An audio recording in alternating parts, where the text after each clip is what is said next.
Once was a land of woe and strife, where the people were bereft of hope. They prayed to their gods of might and light to deliver the heroes of old. Instead they got heroes. Did you hear the quotes in my voice of moral ambiguity? They may help or may not help you at all. Depends on what's in it for them. They kick and they punch and they maul and they smash. They lie and they scheme and they burn and they slash. Succeed or fail, it adds to the tale. Dungeons and Debacle starts now. Hello and welcome to this episode of the Dungeons and Debacles podcast. I am your host and dungeon master, Kevin. Going around the table, Oliver. Hey, I've been gone for like 3 weeks. That's pretty cool. Yeah, welcome back. I tried my best to kill you and it just didn't work out. Well, you could say I die from internal bleeding. Or disease or something. Yeah, like, oh, I just catch syphilis after I, like, fight a dragon.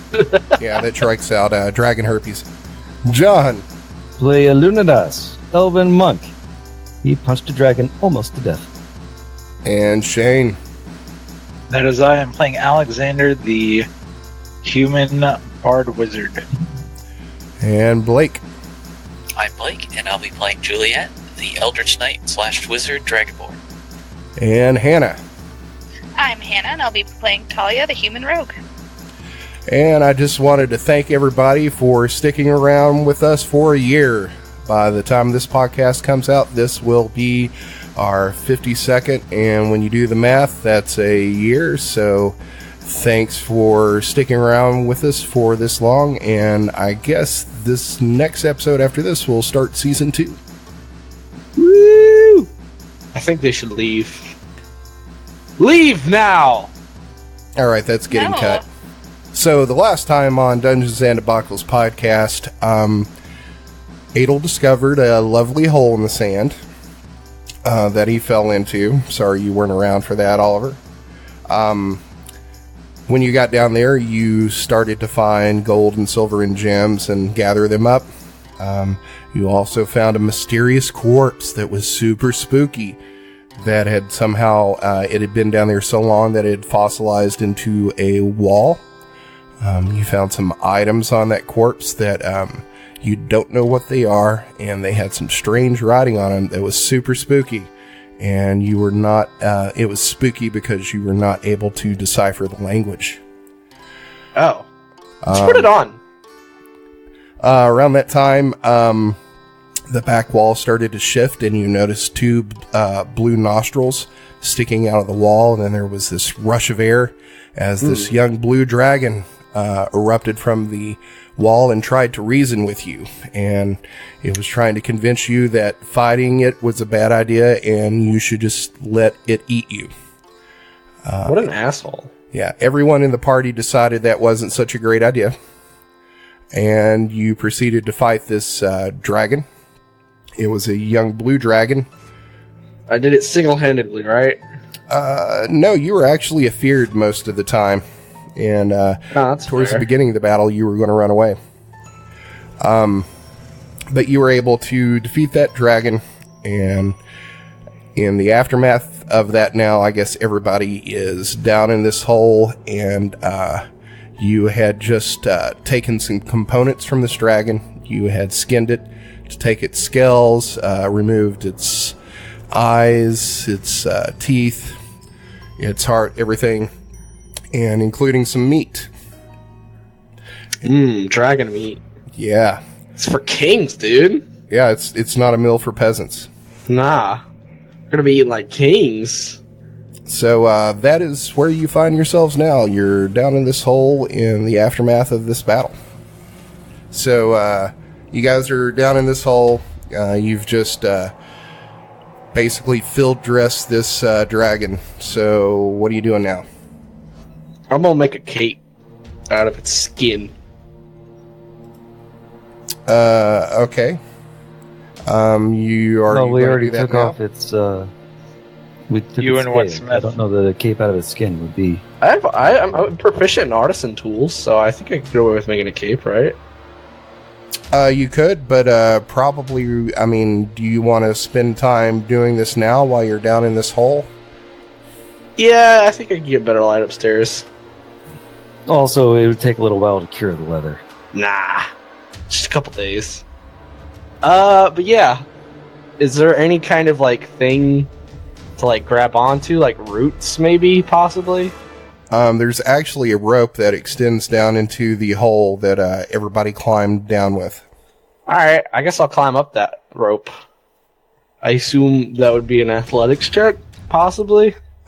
Since you're out of combat, I'm not going to make you roll athletics on this. You'll be able to get enough purchase to get up there.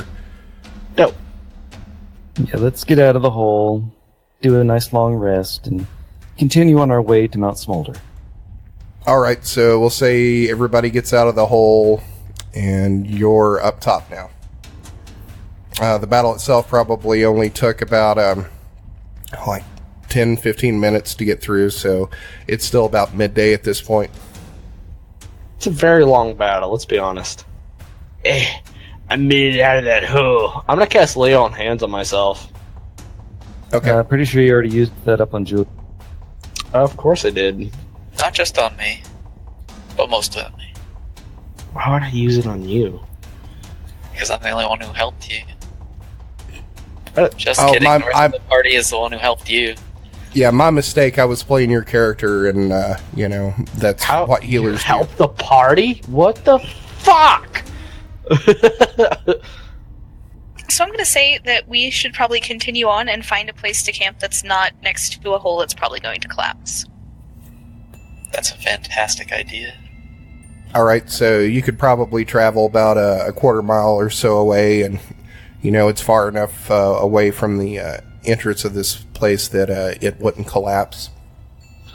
I'm going to use my Channel Divinity to start a fire. Alright, what are you using for wood? The corpses. Give me that dragon meat. We're gonna eat like kings today. You and what fire?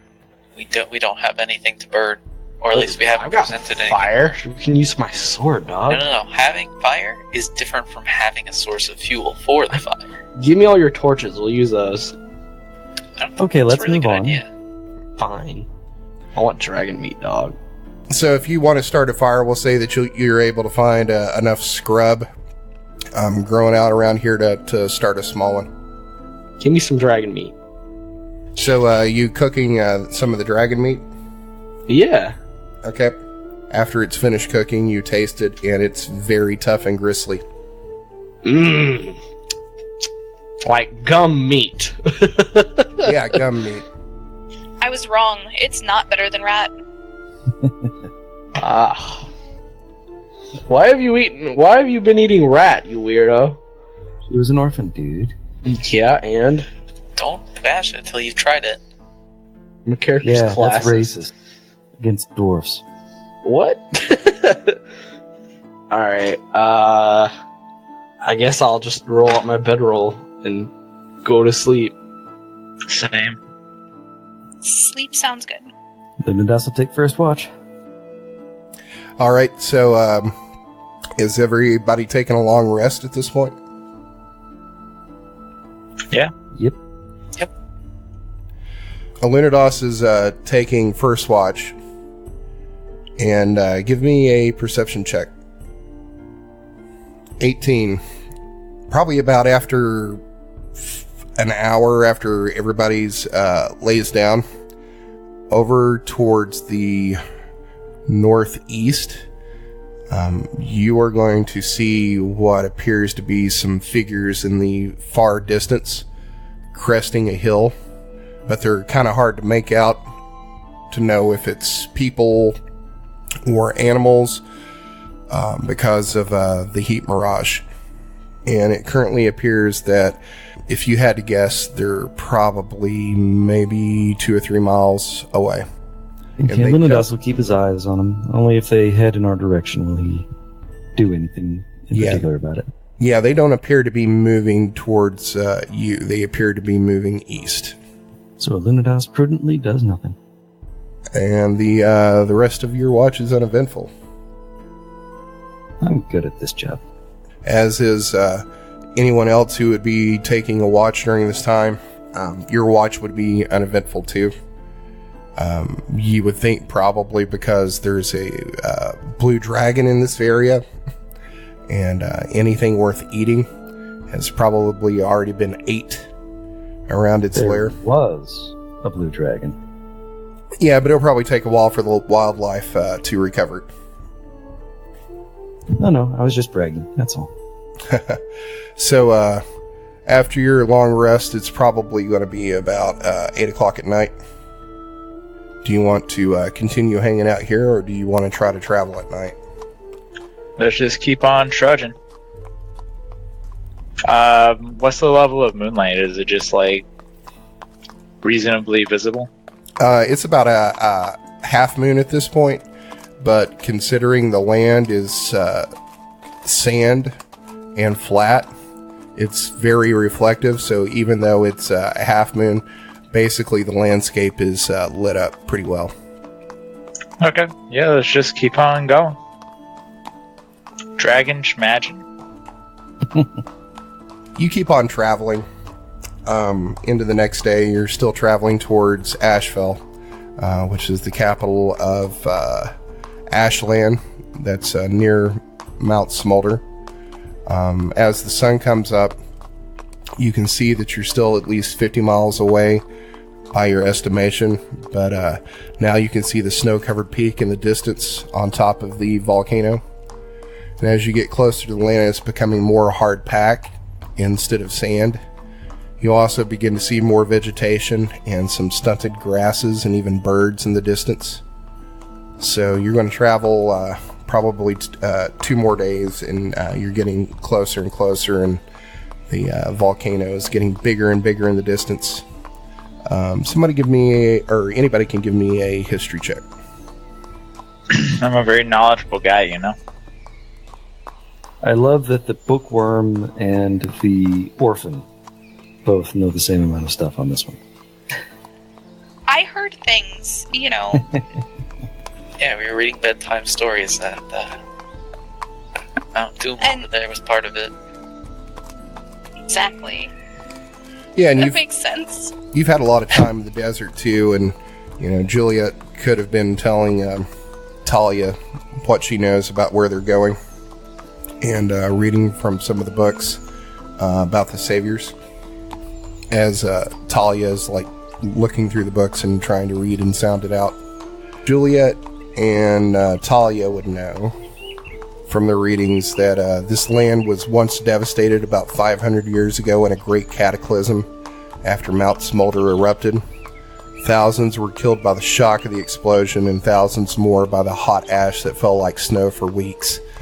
The explosion could be felt hundreds of miles away and heard from the other side of the world.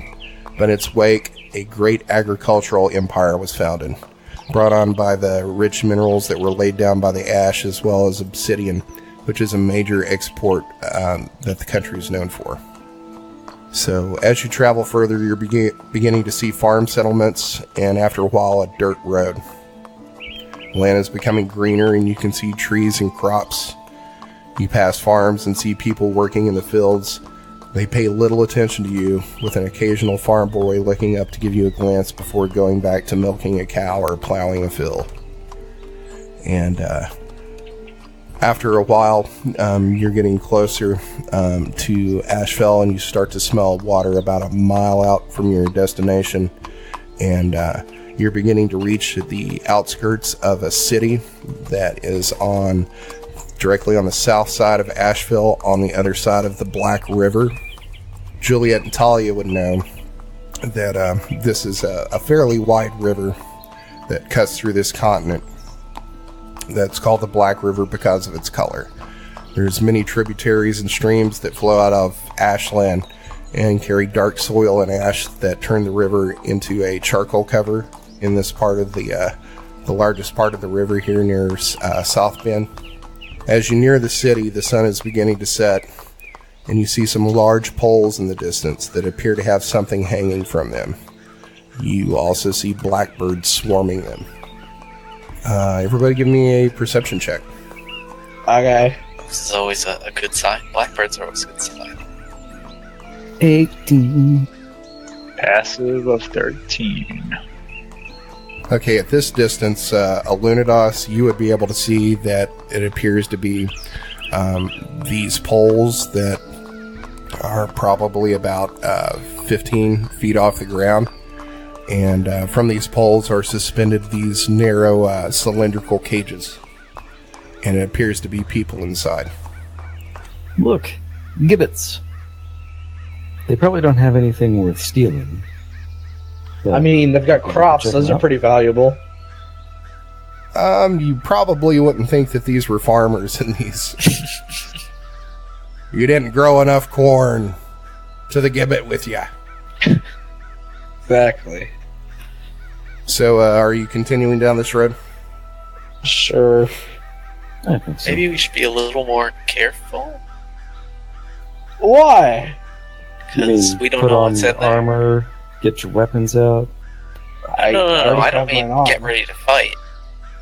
I mean figure out what's going on before we get there, and suddenly we're overrun by whomever decides to attack us. And the I reason don't we know. don't want to use weapons is because we're not attacking the town. That would just be stupid. So maybe we should wander over and see if their crimes are listed near their corpses. Yeah, you would know that this is, I want to say, a common punishment, but definitely a capital punishment for some cities, where if you had a criminal that was convicted of murder or something egregious like treason, that they would be put out here to die from exposure in these cages. Well, it's considered treasonous here, though. Well, I mean, that's up to the king, right? Exactly. I mean, usually treason's pretty straightforward. You'd be surprised. Well, I mean, treason's basically whatever they say it is. Exactly. It's not like a lot of these things are codified. Elections have consequences. So, as you get closer, as you travel down this road, everybody's going to be able to see now at this point that there's people inside these cages. You're still quite a ways outside of town, and by this point, it's past dusk, and the sun is down on the horizon, and there's still some glow to see by, but it's getting pretty dark. You can't really see the town at this point except for some lights. The road is completely empty at this hour, as most people have called it a day, and they're retiring to their homes anyway. You see about 8 of these cages. They're iron and have barely enough room for a person inside, so any person in them would have to kind of stand. And hanging at the bottom of each cage is a rough wooden sign with the words written in common that simply reads, Red Talon, the wages of ruin worship. Huh. Okay, this is a cause for concern. Why's that? I don't think so, personally. I think it's going to be alright. Why would they... Well, we have fewer allies here, at the very least. That's fine. We didn't really have that many to begin with. Besides, what are they going to do? Read our minds? Sure. They could, yeah. Maybe, if they have the right kind of magic. Yeah. So does anyone want to take like a closer look at these as you ride by? Yeah, sure. Are there any specific races of people? Are they buried with are they placed there with remains, like armor and stuff, or are they stripped naked? What do you got from me, DM? Inside the cages are both men and women. They appear to be human, elf, half-elf, and a dwarf. They are naked and look to have died recently from exposure or thirst. They're sunburned and gaunt, and the crows have began feasting on some of them. They also, as you look closer, they all seem to have a recently angry red branded downward talon burned into their chest, probably from a hot iron. And if the exposure or thirst didn't kill them, the infection from that brand probably would eventually. I don't know what. Just taking in the what this means. I wonder how they got caught. Well, there's only one way to find out, right? I don't think we want to go. Well, no, we could go into town and express curiosity about these. Yes. I guess. You know, I'm not a big fan of going to towns surrounded by people dead in traps. I'm down. No, I have an idea. So how about me stay out here and watch our stuff while you guys go in there and figure it out? Sure. Yeah, you're the one with the high charisma. You should definitely go into town. You know, I don't think words are gonna work against these cages. You know. They could keep you out of the cage. Listen, the pen is mightier than the sword, except when you're hitting somebody with it. So Adel's going into town. Yeah, I'll go to the town. I don't give a fuck. I think all of us should go into the town. I technically don't have a soul, so that's fun. So, what are the implications there of you don't have a soul? That doesn't make you like immune to dying. Yeah, I know, but like, there's not much that's gonna happen to me other than I die eventually. Yeah, when the worst they can do to you is everything. I mean, what's the least they can do to you? Exactly. The least they can do to you is everything. Therefore, Got my fucking contract branded on my arm, dog. Oh, you guys have brandings on your arms? Is that what I'm hearing? I do. You might want to somehow disguise that. I mean, like the sleeves. Yeah, I've been like in full fucking armor the whole time, so. Except when I sleep. Well, we can worry about it tomorrow morning when we make our way to the city or town. Yeah. But we should go a little ways away from the rotting corpses. That's probably a good idea. Yep. All right, so are you moving towards the town, or which way are you moving? Because right now you're pretty close to the cages, right? Probably away from the town. Like 10, 15 minutes. Okay. So, as you begin to move away from the cages, everybody give me a perception check. 12. 11. Technically a 10? Passive of 16. All right, so with a passive of 16, you're going to hear a cough come from one of these cages. Oh gods. Did you hear that? One of them's still alive. And you're going to hear this very weak female voice say, "Mercy! Water! Mercy! Please, water! They won't see you, just a little water, please!" I throw her my canteen. What is wrong with you? Why did you do that? What the fuck do you mean? Fuck you guys. Maybe she'll give me money now. Well, she's naked in a cage. Yeah, exactly. Maybe she's probably like... for treason. And Yeah. now, because we gave her water, we're probably gonna be caught for treason. No, Nah, we'll be won't good. Be caught for treason. Don't tell me how to live my fucking life and do what I want. I did it. Yes, You know the demon contracting man is very merciful. You know. Yeah, I can make a contract with this person. Are you kidding me? They're on their fucking deathbed. That's true. It's gonna be like the perfect time. It's literally like, I want to be not fucking like in prison right now. Whatever, we can talk to her and ask her questions. Mm-hmm. And I can make her sign a contract, damning her to hell. So Adel throws the water skin into this cage to this skinny, naked, half-elven woman. It like hits the inside of the cage, and she does this. She can't like squat down to get it, but she's able to like bend down enough inside of this cage that's compressing her on all sides to be able to get a hold of the water skin and pull it up. And then she opens it and just starts chugging. I tell her I can get her out of here. She says, please, release me. Just sign this piece of paper and you'll be out of here. Oh, what? Yeah, What is it? it's a contract. Contract for what? For pretty much, it'll be fulfilled pretty much when you get done. But you'll be completely out of here, risk-free. You'll have food, and if you want, I can give you some money. Just sign this piece of paper then, and everything will be just fine. And she says, wait, I know you. Alright, good. A mull, and an elf, and a dragonborn woman, and a human man, and a little girl. I was told to look out for you. I know who you are. What you are. Set me free and I can help you, please. Alright, just sign this contract and we can let you go. I'm not signing a contract with you, Hellsworn. Why not?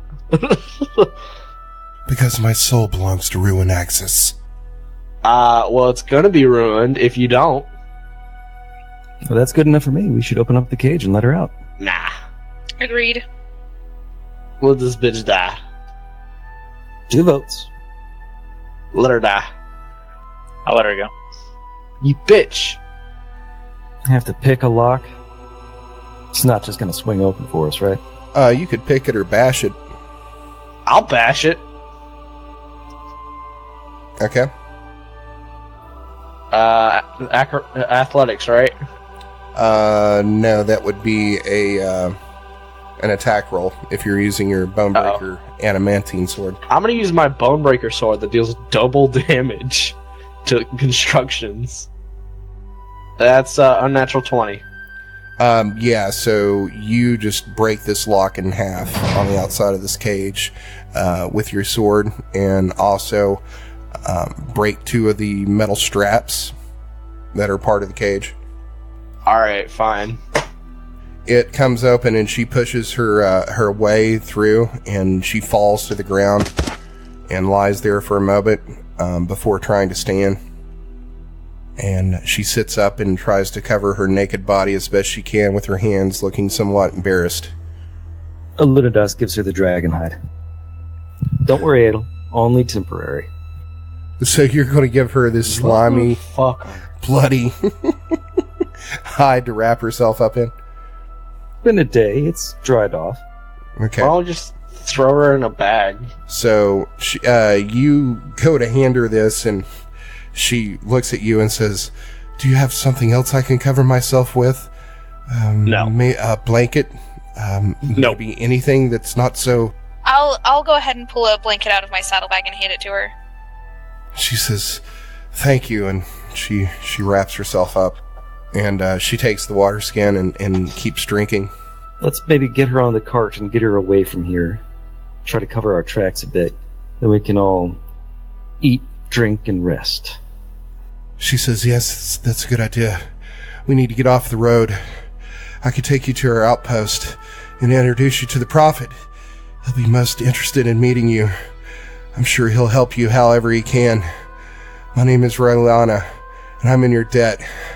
My life is yours, dark companions. Has your outpost been discovered? We should be careful about this.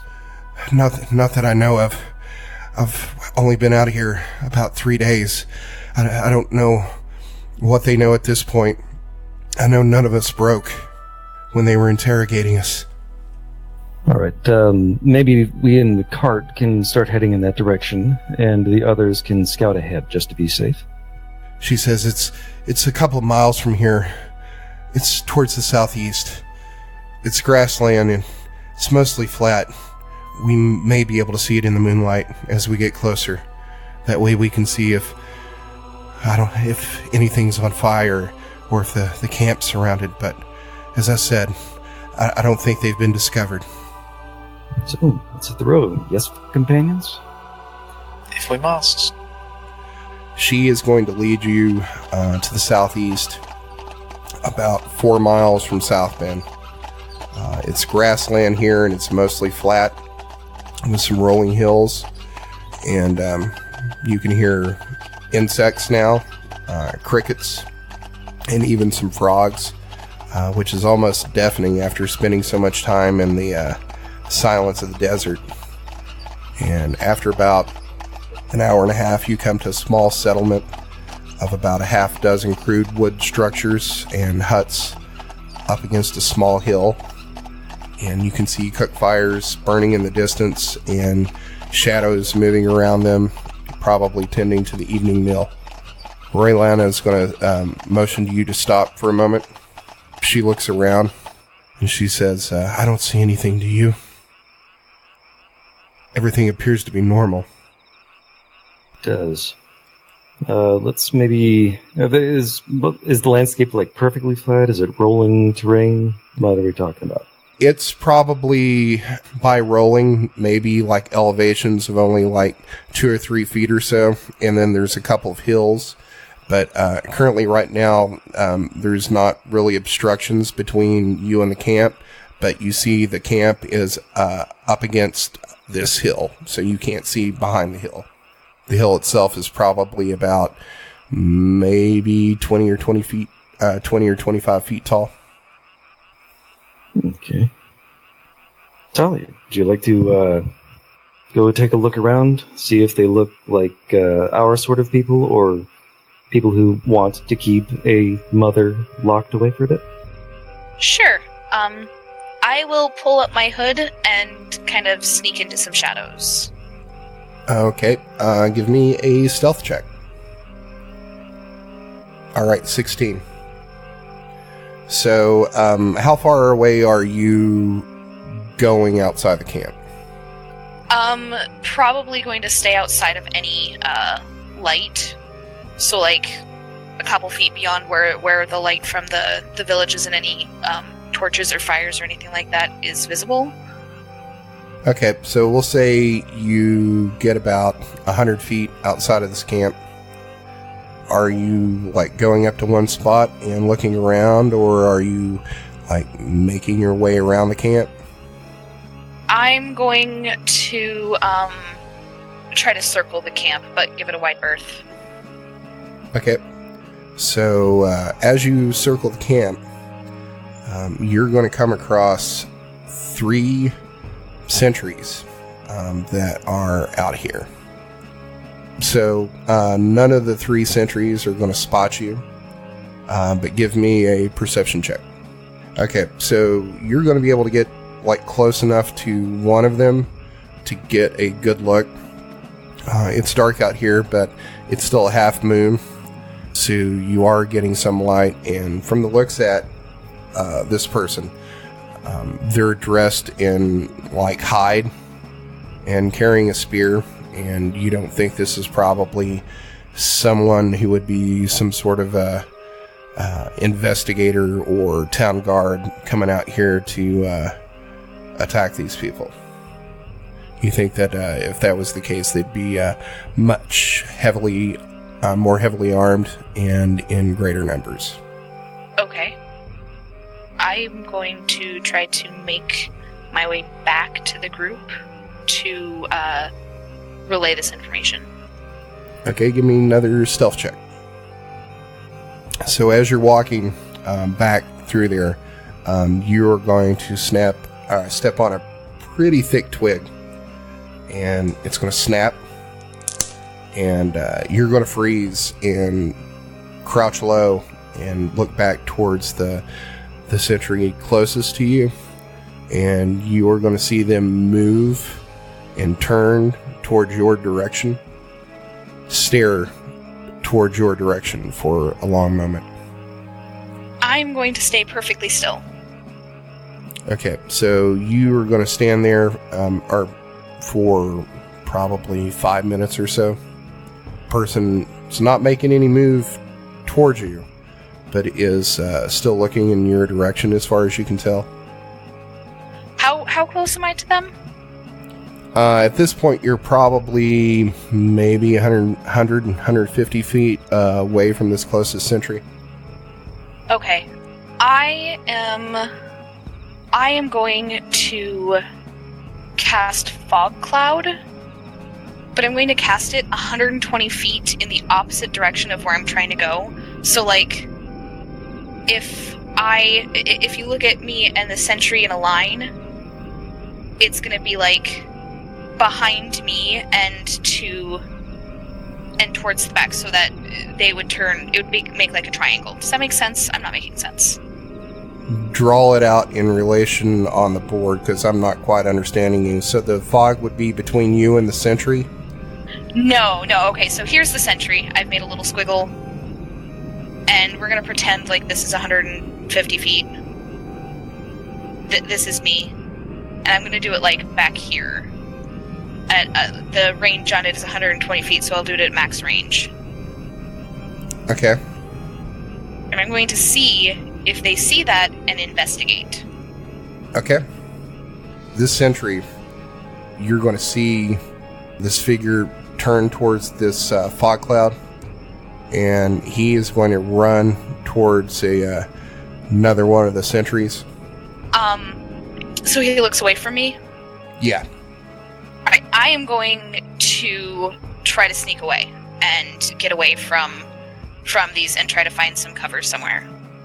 At the same time, Alunodas is going to start the cart heading in, because I'm assuming we can see the fog cloud.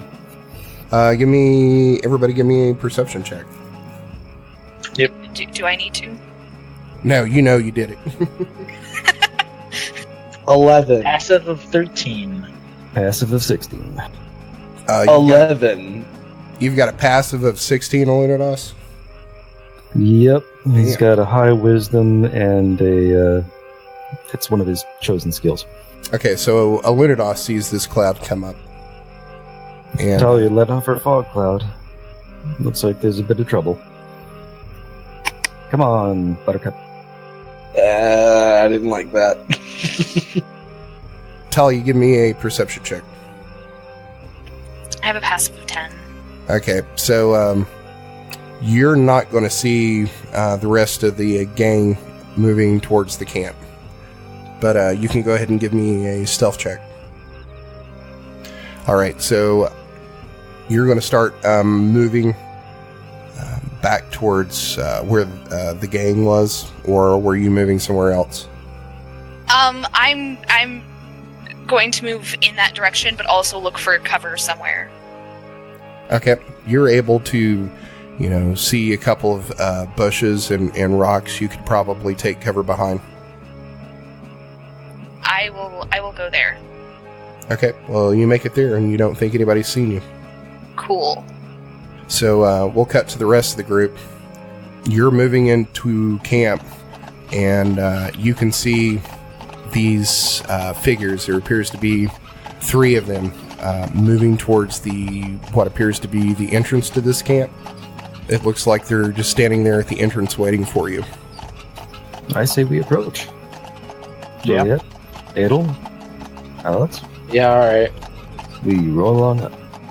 So you're rolling up to the camp, and it doesn't appear that these figures are moving. They're standing out in front of the entrance.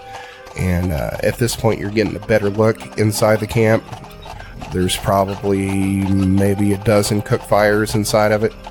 There's a bunch of huts, and looks like there's some crudely built like shacks inside of it that people are using for shelter.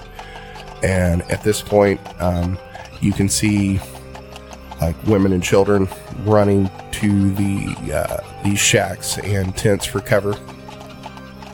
And as you try to enter the camp, there's 3 human men that are standing there and motions for you to halt as you try to enter.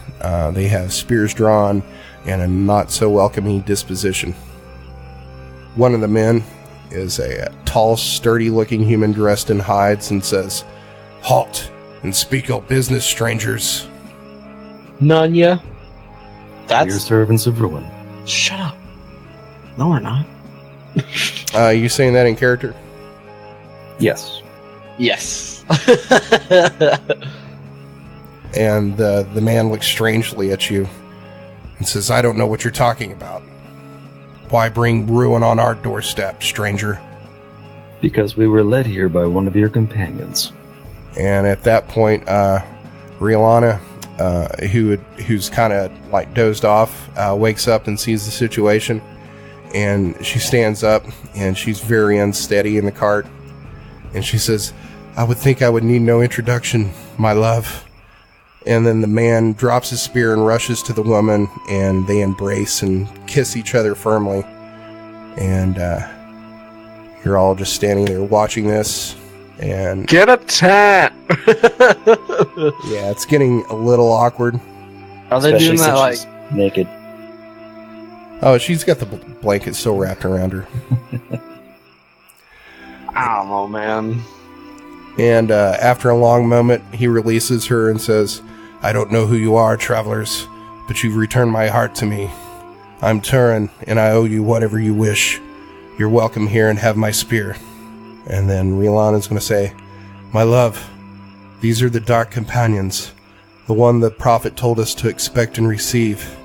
I was captured and put in a cage to waste and die, and they freed me and brought me here.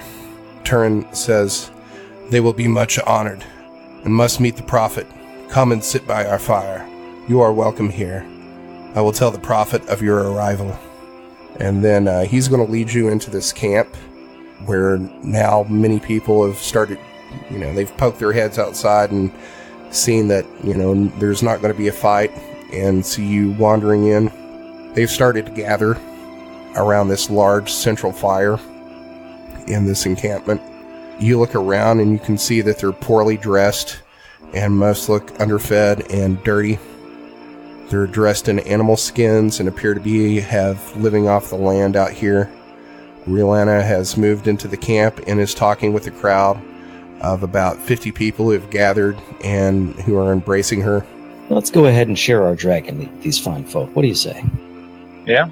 Alunodas is going to take care of Buttercup first, and then go over to one of the fires and start preparing a fine meal. I just leave my horse, stay there. Charcoal deserves better. Or chimney. Whatever. I don't fucking remember, it's just a horse. So, Turin walks over to Alunodas and says, stay here for now by the fire. And then he's going to turn around and walk a short distance away and disappears into this small, rough-looking wooden shack near one of the low-lying hills. And after a few minutes inside, he comes out and walks back up to Alunodas and says, take your rest as long as you need for now. The Prophet would speak with you whenever you're ready. And he points back to the shack where he just came from. Thank you. We're very interested in meeting your Prophet. So at this point, some little kids are going to start walking up to you and, staying away probably about 10 or 15 feet, but they're all staring at you, and you've noticed there's kind of a crowd that's gathered around you. And Rilanna says, I told them what you did for me. You have the thanks of our camp, and we're all very honored to have you here, Dark Companions. Am I still in bushes? At this point, give me a perception check. Yeah, you're still out in the bushes, and you're looking around for your group, and you're not seeing them. Outstanding. Okay. At this point, I suppose we should ask about Talia. Have any of you seen one of our other companions? We sent her to investigate to make sure your camp hadn't been discovered by the same people who took Rilanna. A large human carrying a spear is going to say, I haven't seen any little girl, but we did see something strange out there. Fog came from nowhere outside the camp.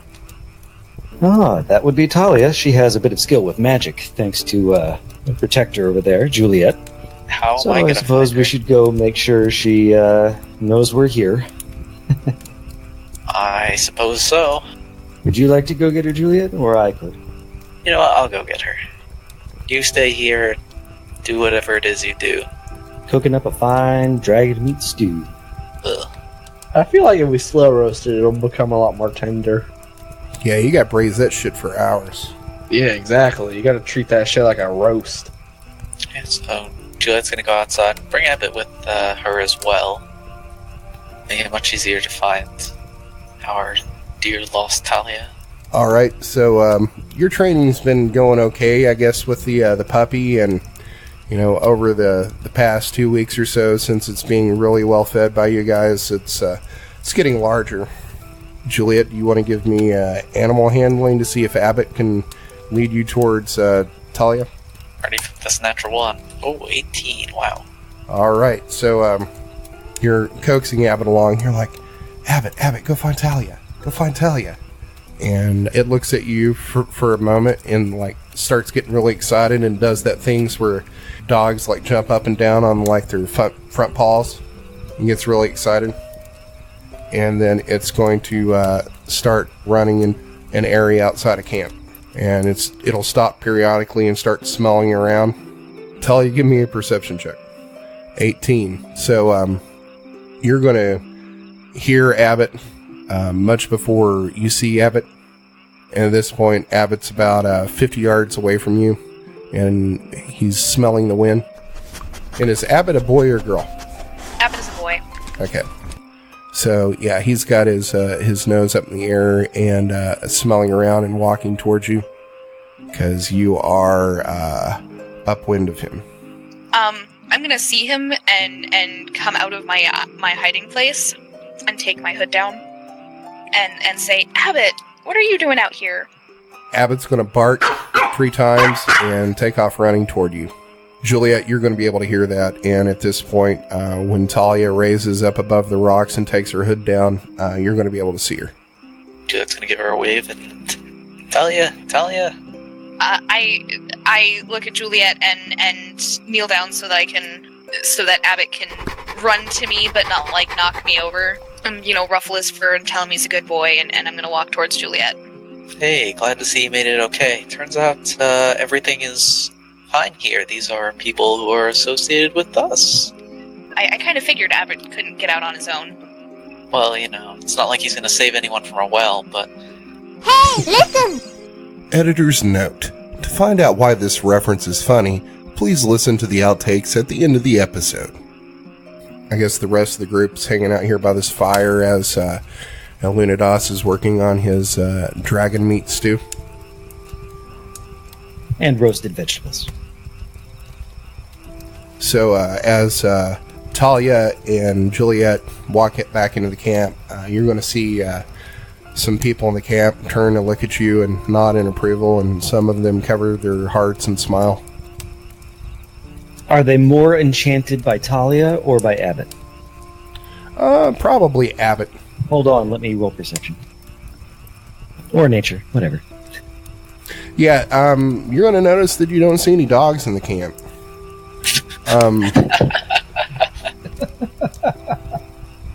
I bring Abbott a little bit closer to me. It might not be a bad idea. And as you're looking around, the only animals really that you see are some donkeys and a cow. And you're thinking that cows probably not enough to make any sort of milk for the amount of people that are here. This is a shocking state of affairs. Followers of Ruin should not be left in such deplorable conditions. Preach. No, I wouldn't want to, steal the Prophet's thunder. Obviously, he's in charge here and does all the preaching. Well, no, he's the Prophet, but you are the chosen one. Play it up, man. I am just a humble follower of Ruin. With a cart and a horse. Taking you're going to rest and hang out for a bit? Yep. And at some point meet with this Prophet character. So let's say after about 30 or 40 minutes, you've warmed up some dragon meat. Warmed up? Alunodas skilled in cookery. Right, are you going to take like 3 hours to really work on this stew before you go meeting with the Prophet? I mean, you can, I guess. Well, no, but it's not just warming up. There's an art to this. It's Philistine. I don't know that much about cooking. Plebeian. Really. And about this point, there's people that are gathered around your cook fire and smelling this stuff in this pot, looking at it pretty hungrily. None of them have asked for any. There will be enough for all, friends. He stirs and drops in some rosemary and thyme, parsley and sage. Maybe there's a reason they're not asking for any. All right, he gets the food edible, and then we go to meet with the Prophet. All right, is everybody walking up to this shack? Yeah. So, as you approach, you can see Turin and Rylan are up near the shack, and they're sitting pretty close together, and they've almost got like their heads touching, and it seems like they're deep in conversation when they see you approach. Turin's going to pop up and says he's waiting for you inside. Thank you, friend. Please, go back to whatever you were doing. We don't want to interrupt. So, you are going to pull back this blanket that serves as a door to the shack. And as you enter, you're going to see a few small oil lamps lighting the interior. There's a large animal skin rug on the floor and a cot at the back. But what's going to get you is the smell in here. Apparently this blanket's been closed for a while, and any smells that were in here have been lingering. And it's a mixture of rotting meat and old sweat and urine and kind of that old person's like nursing home smell. Smells like shit in here, I say immediately. Alunodas struggles to breathe and sort of nudges Adel. Shh. It does. Yes, but... So, sitting on the floor in front of you is an elderly human dressed in a dirty brown tattered robe, waving you in and smiling with a toothless grin. And he says, I don't really smell anything. It's probably because you got so much shit up your nose. I can't really smell like I used to, but I don't have shit in it, son. Sure you do.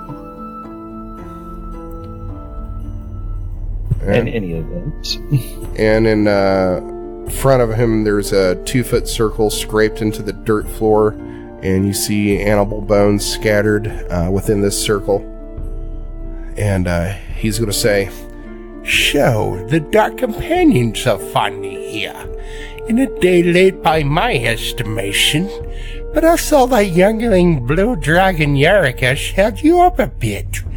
A dandy one that one is for his age, but I guess he isn't getting any older now. Nothing like his mother. She was a majestic beast before she was slain by their little companions, but that's neither here nor there, and that youngin's story has ended. The old man spits on the floor in finality. I saw you had a fine check about it. The desert's a rough place even for those who were born to it. I hope you can rest here among us until you have moved to the Bonebreaker camp. Yes, I see that too. Tell me about your fight with Kasich. Only get impressions from my augury, not the details. I would hear the tale of your battle, if you would indulge an old man. Our bard Zerd can definitely help you there. I recount the experience. Should I do like a performance check or? yeah, if you really want to sell it. 14. All right, yeah, you do a pretty good telling. You get most of all the details right. You kind of try to do, like, imitate Kasich's voice, but it falls flat just a little bit. As you were trying to make him out to be more like of a comical character. And he says, Yes, a great battle indeed. Would you indulge an old man, father? Yeah. Can I see it? I believe he wants to see the amulet, yes? Well, I wasn't talking about your pecker, young buck. I don't think I have it, do I? I think Juliet does. The old man, you may view it. Juliet's going to take the amulet out from underneath her armor. So you hold it up, and the old man's eyes get wide in awe. And he says, She's a beauty, isn't she? So sparkly. Hard to believe such a trinket had the power to banish our mistress. But I wouldn't get too attached to it. No, Don't look that way. The old man motions for you to put it away. And he says, I don't have any interest in it. What would I do with it? But our black dragonborn friend has plans for it, that's for sure. I've seen it. Sish will be coming forward soon. He knows you have it. But that's between you and him to work out. I suppose it is. Not sure how I feel about Sish. Can we trust him, do you think? How far do you trust anyone in the Talons, boy? You, if anyone, should know better. You were born and raised in it, were you not? True. You know, it's everyone for themselves.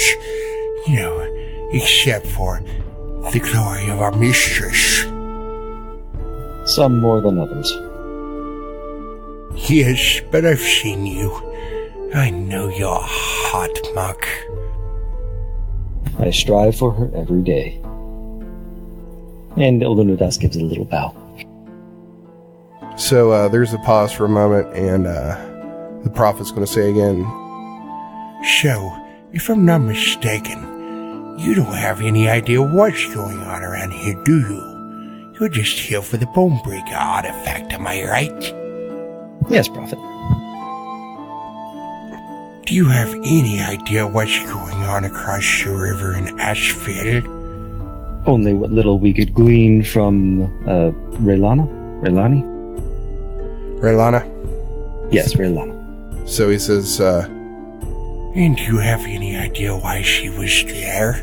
No, sir. She was in very poor shape. She fell asleep almost immediately. Well, we've been stirring up trouble.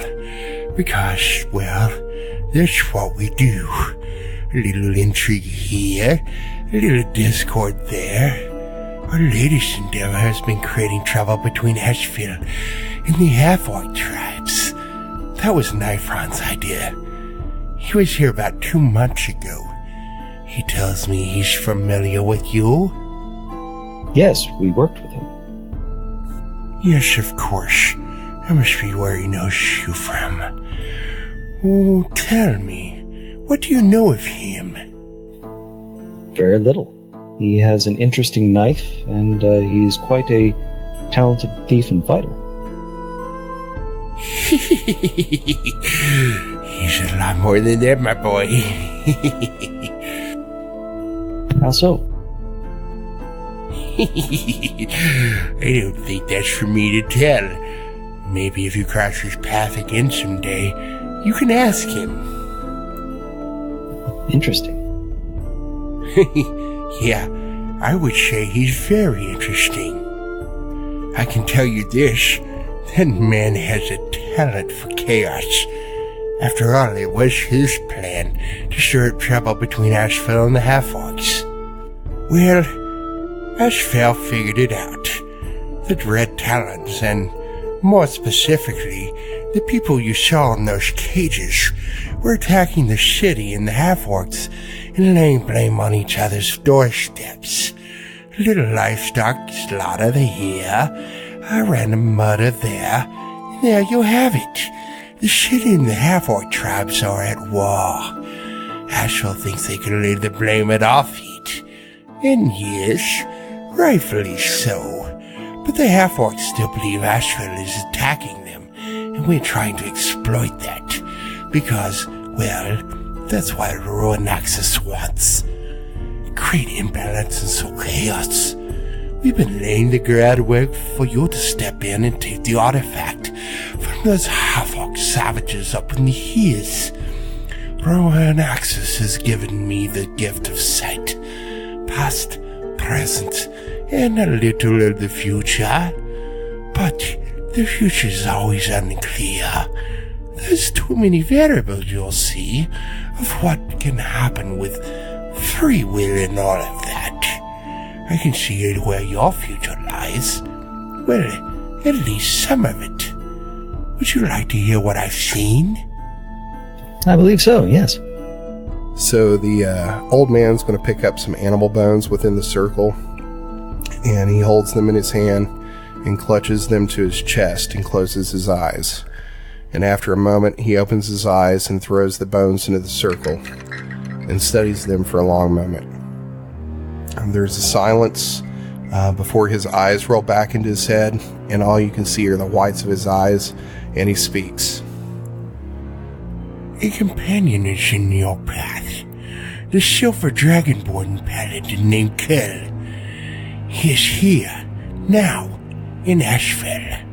He is here to quell the unrest and broker a peace. He may or may not succeed. It is murky. I can see a path why you avoid him. I can also see a path in which you face him.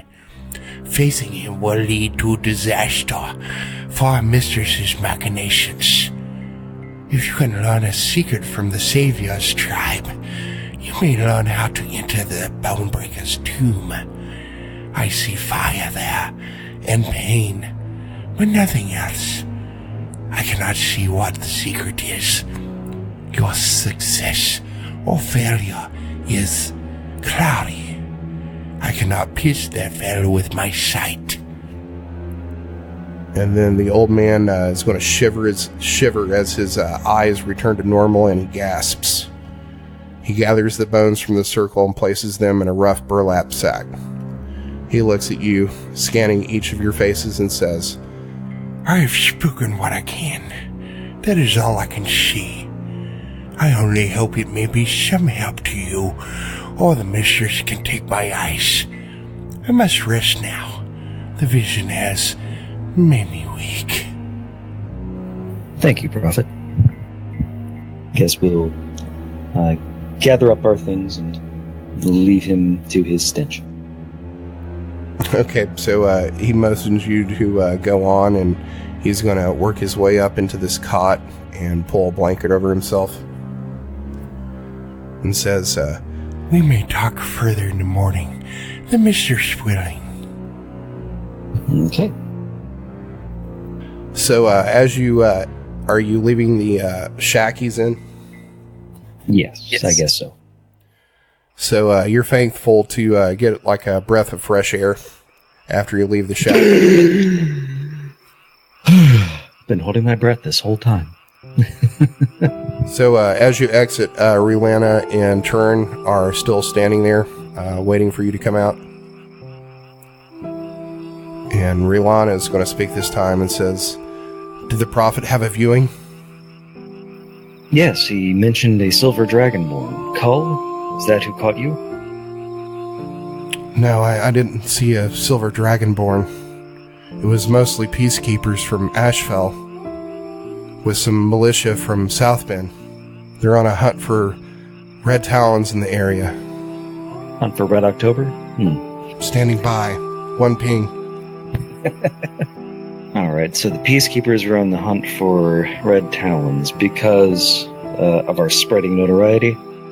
No, because we've been stirring up unrest between Ashfell and the Bonebreakers.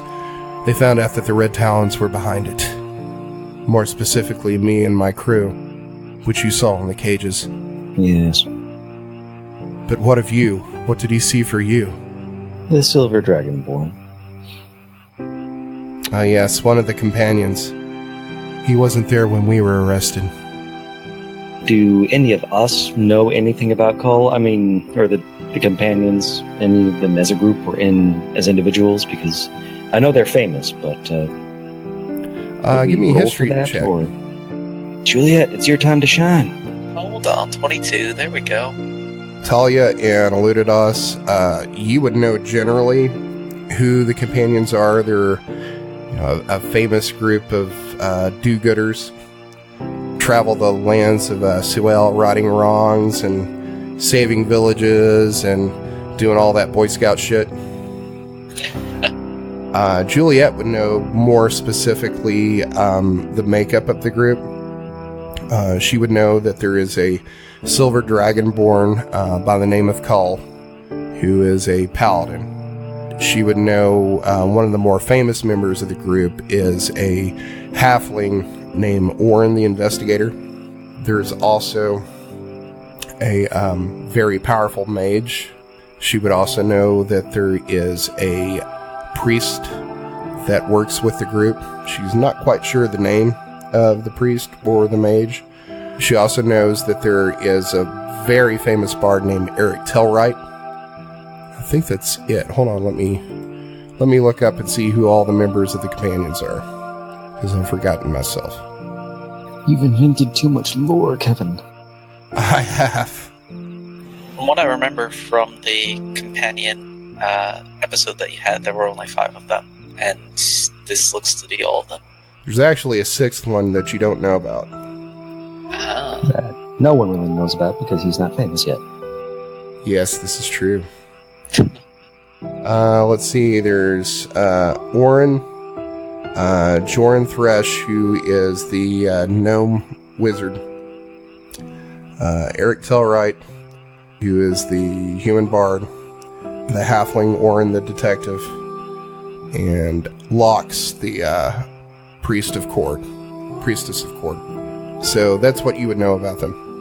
Alright. Cole is the paladin, yeah? Yes, he is a paladin of Bahamut. So Juliet probably really dislikes that guy. It's not so much dislike as, enmity. Well, Juliet being a adherent of Tiamat, probably there would be no love lost between her and a follower of Bahamut. Yep.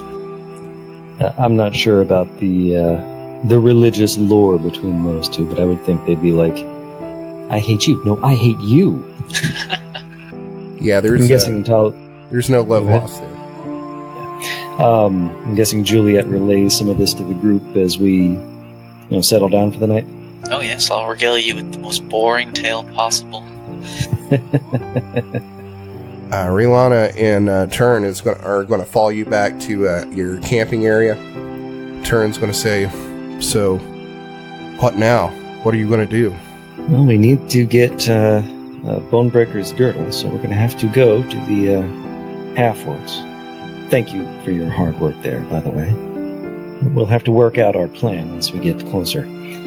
Could you provide us a rough sketch of the area around Smolder? And Turin's going to laugh and say, I can do better than that. I owe you a great debt. I know the area well, and I can lead you to the Bonebreaker camp and even to Mount Sunder. It would be my great honor to guide you there, and I will not take no for an answer. Thank you, friend. Pleased and grateful for your assistance. Rihanna's going to smile and hug his shoulders, and you can just tell that she's just so proud of Turin. I guess we passed Turin's test, huh? Editor's note. I just got this joke while I was editing.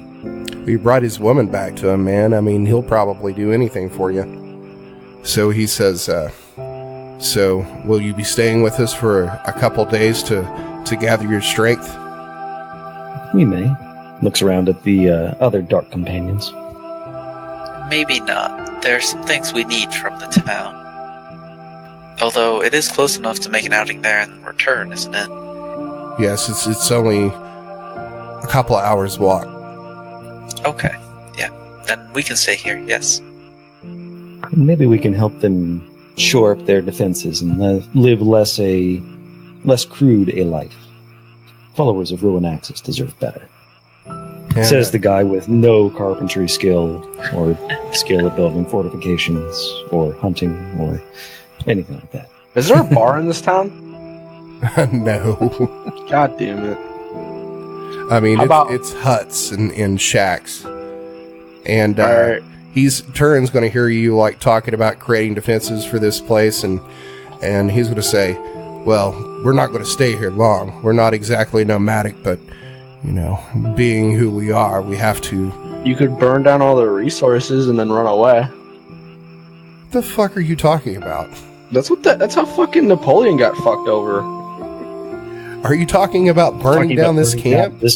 Yeah, and all the resources around it. And then leaving. Why? I don't think we're being chased by an army in the middle of winter. Yeah, that That It was in really the only muddy works in season, middle by of- the way. It- It was. It's true. It was in fucking May, I think. They Most haven't been importantly- discovered. No need to call attention to themselves at the fire. But if they're semi-nomadic, then, well, that, I guess, isn't a need for them. So Turin's going to explain. He's going to say that we don't stay in one place too long. We move around. Being who we are, people get suspicious, and well, they don't like us hanging outside of our town and not interacting with them. Of course. But maybe, keep the Prophet's hut a little cleaner in the future? He likes to be left alone. No. He could get sick. Maybe Rotting the smell helps him live sneak left. things. Well, toxic gases might do that, yes. That's what's causing him to hallucinate. Yeah. I'm sure he can see his own path. Yeah. All right. In any event, let's get some rest. We can head into Ashfell in the morning. Not Asheville. Kevin's not that self-centered. Not that Alunodas. And we can head into Ashfell so that Juliet can do her shopping. And then we can head over to Mount Smolder to start planning. All right, so Turin's going to nod to you and say that him and his wife are going to retire to their tent. And says he'll see you in the morning. So is everybody settling down for the night? Yep. Make sure to keep Abbott. I'm gonna go see Oh, if yeah, I can find Abbott is somebody with gonna some be- booze. I'm just gonna be right next to me. Give me a investigation check, Adel. Alright. Why was Adel doing an investigation check? I didn't catch what he said. I'm looking for somebody with some booze. 13. So the best you're going to be able to find is some fermented milk. Nice. I'm just gonna ask around then. Isn't that yogurt? That's what you did. And Oh. the best you could I find thought was like some just- fermented milk. Alright, cool. I guess I'll just fucking find somebody who looks angry. Why? Oh, I'm bored. Let's fight somebody. I think that would be unwise. These are our allies. I mean, yeah. We'll get in a fight soon enough. You should I'll save just your do. strength I'll for do a that. duel. It'll be fine. It'll be perfectly legal. Or you could go to sleep. Just went to sleep.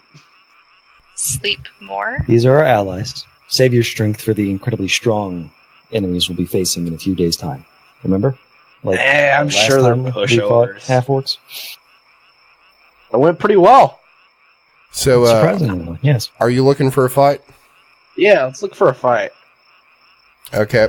So, you're like looking around this camp, like trying to fight. Are you trying to pick a fight, or are you asking someone to spar with you? I'll ask for somebody to spar with me. Okay. You're not finding, anybody that wants to spar with you because it's getting late and they're full of dragon meat. But there Fuck it, I'll just is start picking fights then. Intimidation check. there's one 12-year-old kid that says he'll spar with you. Okay, let's fucking wreck him. Why do you assume it's a him? I don't really care.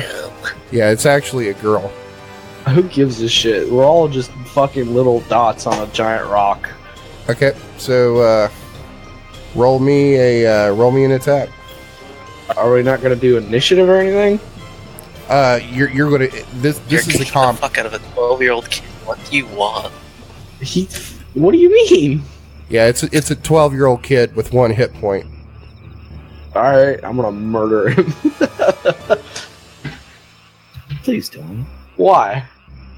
Only allies in the region. Roll an attack. Well, bam! 12. Okay, that's gonna hit, and you knock this 12-year-old girl unconscious. Hell yeah. Fucking car speed. And you're going to look around, and there's probably 12 people, men and women, just looking very disappointed. And 2 of them are going to pick this girl up and take her back to a tent. Does anyone else want to fight? They all just turn their backs to you and walk towards their tent. I pretend like I don't know. Fucking Go to pussies. sleep, You go to sleep. This place is boring. and stop drawing on the map. There's nothing. Alright, fine. I go to sleep, I guess. So as everybody lays down for the night, Shane dropped down into the secret channel. Here again. All right, give me a wisdom save. 5. Okay. So you are going to have the same dream that you've been having. You're back in the cabin. The beautiful woman's there. You are seeing her stab a baby with this knife that you have given her. And she is going to hand back the knife to you. And you are just enraptured with this woman. You can hear the knife whispering to you in the dream. And then you are going to wake up. When you wake up, you bolt upright in your blankets. And you look down and you've got that knife in your hand. And I'm going to need you to give me a charisma save. Natural 20.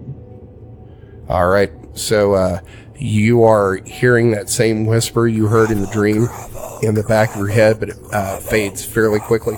But you don't know how the knife got to your hand. You thought it was in your pack with the rest of the stuff that you've got. Easy enough. All right, we're back. Are we gonna have to kill Alexander now? You're all sleeping around each other, so I'm going to need everybody to give me a perception check. Okay. Sure. Passive 16. 19!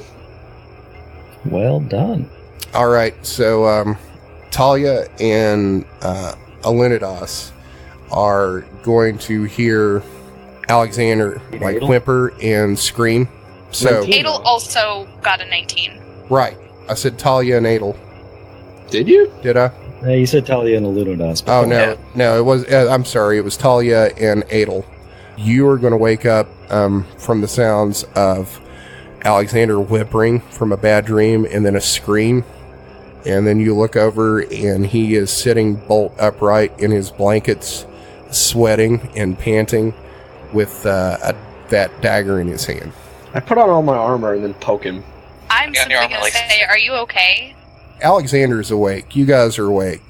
You're seeing him. He's screamed. He's sweating, and he's got this dagger in his hand. So it's like a night terror with a knife. And Talia, what did you just say? I'm gonna say, Alexander, are you okay? Yeah, I guess. Did one of you Are guys you put this sure? knife in my hand? No, we Insight woke up check. and had it. I'm going to perform an insight check. Okay. What are you trying Nat to... 20! All right, what are you trying to glean? I'm trying to see if it actually is him. Yeah, well, with the 20, you could tell that it's him. I mean, obviously, he's not an imposter or anything. You can tell that he's kind of shaken, and he's sweating profusely. I guess it kind of seems like he's trying to play it off like nothing's wrong. Hey. Bruh. What's wrong? Nothing. Just a bad dream. That seemed like more than a bad dream. Does Alexander not remember any of these dreams while he's awake?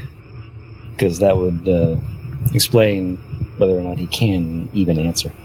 Oh yeah, he's aware of his dreams. He remembers them. Yeah, I mean, it's just a weird dream.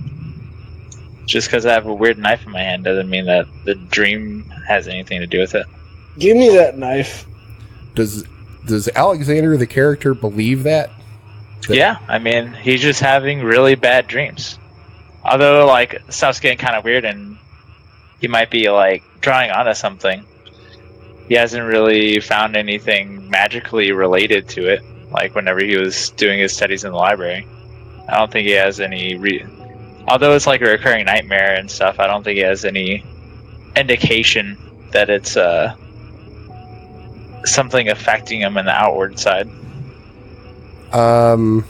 Give me a wisdom check. Let's go. 18 on wisdom. Okay, so with an 18 on wisdom, you're kind of thinking that may not be true. Because there's some weird things that have been going on with this knife. Like the fact that it's kind of connected to the dream that you've had, and that time you were in combat with the ghost, and for some reason, it just appeared in your hand, and had pushed the ghost out of your mind when it tried to possess you. Right. Is Alexander just infected with toxic masculinity? He's not willing to ask for help. Is that what's going on here? Do you need a hug? Yeah. Do you hand me the knife or? Yeah, if you want the knife. Yeah, I'd be like, I just don't want you to stab me in the middle of the night, dude. Okay, so I put the knife up in sheath and then throw it like at the furthest corner of the tent.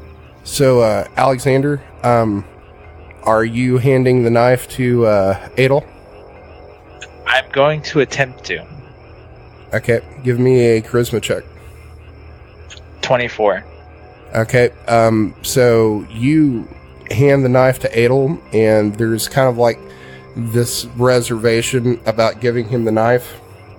Adel reaches for the knife and grabs it, and you're kind of giving him a little bit of resistance, like you're not wanting to give it to him, but eventually you let go of it. So, Adel, what are you doing with the knife? I put it up in a bag and then just go back to sleep. Okay. So, is everybody going back to sleep? Yeah, looks that way. I'm going to try.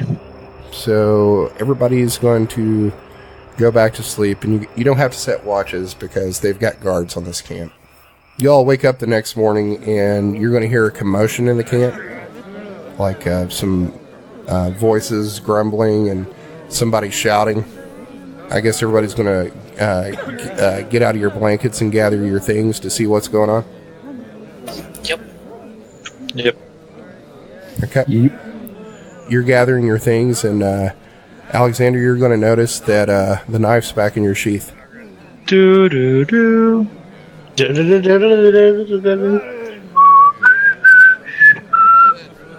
No whistling. Yeah. All right, so you kind of think that's strange, but it's early morning and the sun's just begun to creep into this glow in the distance, and everybody give me a perception check. What kind of check again? 15. Perception. 16 passive. Nat 1. Pair of nat ones. Literally the worst possible roll. Mm-hmm. All right, so Alunodas, you're going to see that a crowd is gathered near the entrance of this camp, and there's appears to be a group of a dozen men on horses dressed in steel plate in front of this crowd of people. You can barely see like their heads and their plumes above the heads of the crowd.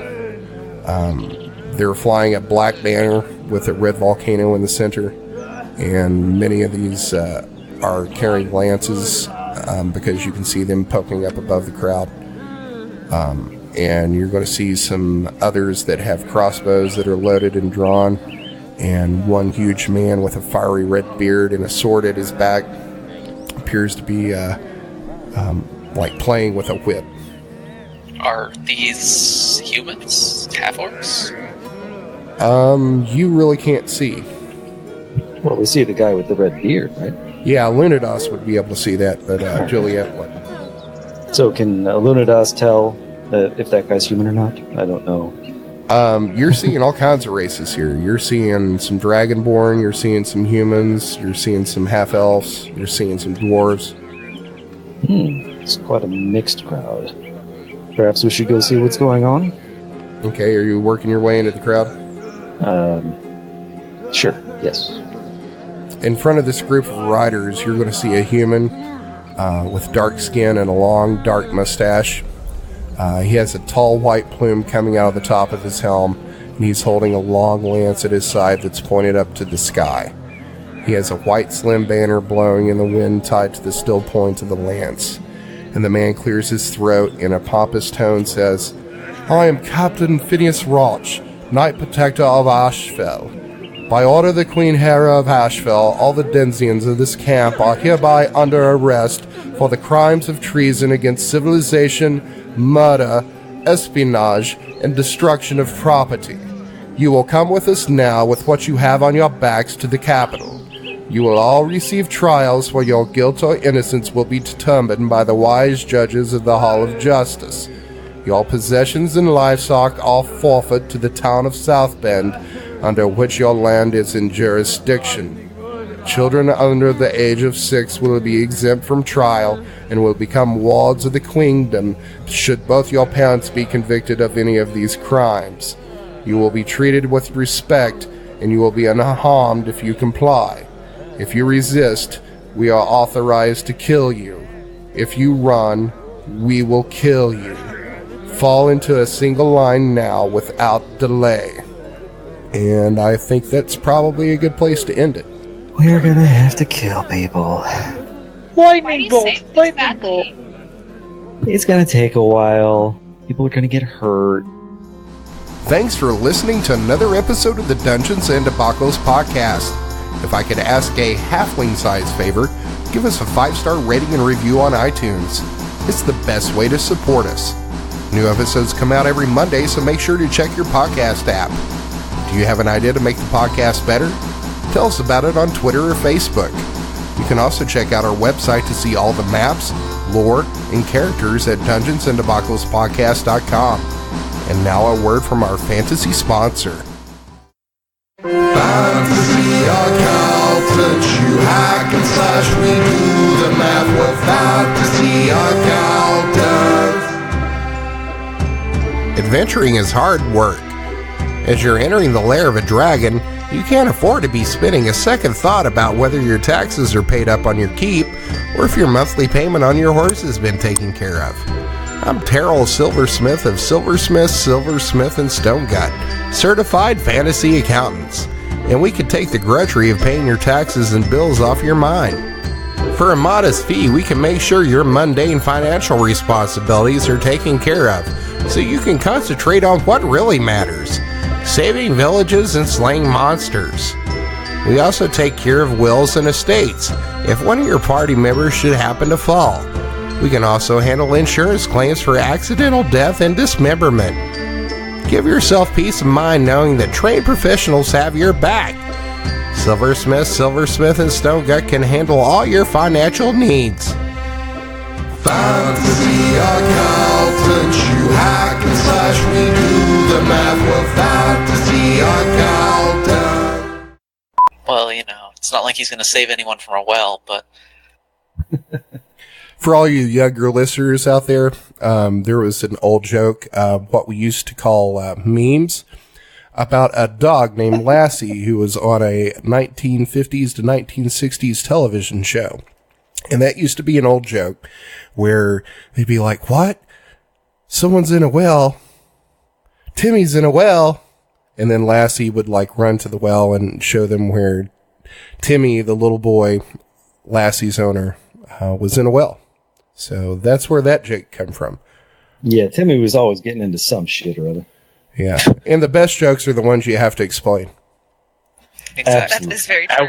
And then after the explanation becomes not funny anymore, but in situations where they do understand the context is funny. Yeah, but I think the explanation itself is what becomes funny. Well, especially if you keep it going. The longer you take, the funnier it becomes. Yeah, because, in Season 2, Episode 10... this only gets better.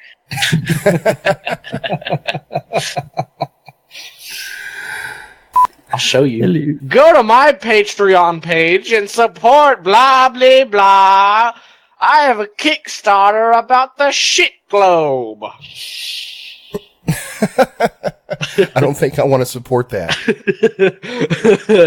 Hi, I'm Tom, and with all your help giving us $50,000, we need more. Because I'm starting a new innovative product called the Shit Stain. I don't think I need to buy one of those. I think that's a DIY project. Don't worry, it's FDA approved. The Federal Dookie Association. Yeah, you just can't make any claims on it, or the FDA actually will come after you. Shh. It's gonna delete. Why would it delete us? Fucking Welcome stop, back, Oliver. Oliver. Fucking stop. Solid return. All right, now on to the game. I say blasphemy. That's what I say. That's blasphemous, and I think you should be hanged at the stake. Why would you hang someone at a stake? I don't know. Why would you rape a church? So let's stay away from that kind of stuff. In any event, Hold on just a second. For some reason, I said that, and my Google Assistant came on. It's like, you're trying to destroy a civilization by pitting two tribes against each other. Do you need any help with that? All right. would you like me to schedule a drone strike? All right. For those that are listening in on this conversation, that was a joke.